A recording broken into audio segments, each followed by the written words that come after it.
Kasado na ang plano para sa inaugurasyon ni President-elect Rodrigo Duterte at nakalatag na rin ang mga programang tututukan ng kanyang administrasyon.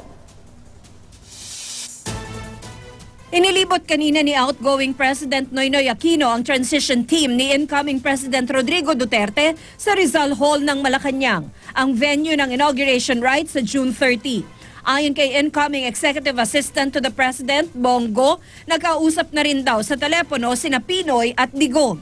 Ang Aquino appointee na si Supreme Court Associate Justice Bienvenido Reyes ang magpapanumpa kay Duterte. Matapos ang inaugurasyon, trabaho ang aatupagin ni Duterte at ng kanyang gabinete. Isa ang food security sa kanilang tututukan. Sa pagkain para sa masa program, may feeding stations na magbibigay ng libreng lugaw. Tulong-tulong dito ang Department of Agriculture, DOH at DSWD. Ang mahigpit na bilin daw ng susunod na presidente. Walang Pilipinong dapat matulog na gutom na walang laman ng sikmura. Magsasagawa rin ng cash for work program para sa mga mangingisda at magsasakang naapektuhan ng El Nino. Paglilinis ng mga irigasyon, pag-desilt ng mga dams. Yung mga mangingisda naman pwedeng magtulong sa paglinis ng karagatan. Sa tala ng Philippine Statistics Authority sa first semester ng 2015, nasa 21.1% ng mga pamilyang Pinoy ang below poverty threshold. Sila yung mga pamilyang maituturing na mahirap dahil hindi sapat ang kita para matugunan ang pangangailangan ng pamilya. Mas mataas yan na mahigit 1% sa parehong period noong 2014. Dahil problema rin daw ang mga badyaw na namamalimos sa lansangan, gagawin silang bantay dagat. Ang isang hiling ko lang na kung maaari ay yung mga anak nila, mapag-aralin nila as a condition to their employment. Pagtutuunan din ng pansin ng edukasyon.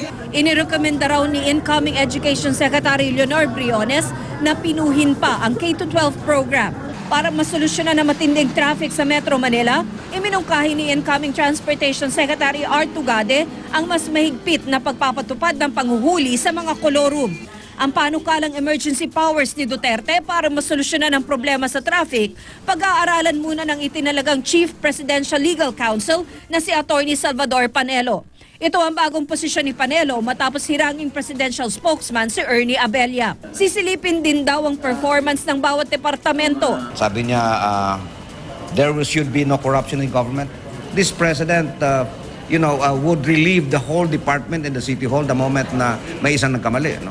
And I think that still would be the same mindset that he will have as president. No? Yung accountability. Sa ulat ni incoming Budget Secretary Ben Jokno, meron pang natitirang 1.73 trillion pesos na pondo ang gobyerno. Sapat daw para ipatupad ang mga gagawing programa ng bagong administrasyon. Para lalo pang mapalago ang ekonomiya, pupulungan ng economic team ni Duterte ang nasa 300 kinatawan ng business community sa susunod na linggo sa Davao City. Doon ilalatag ang 10-point economic agenda ng Duterte administration.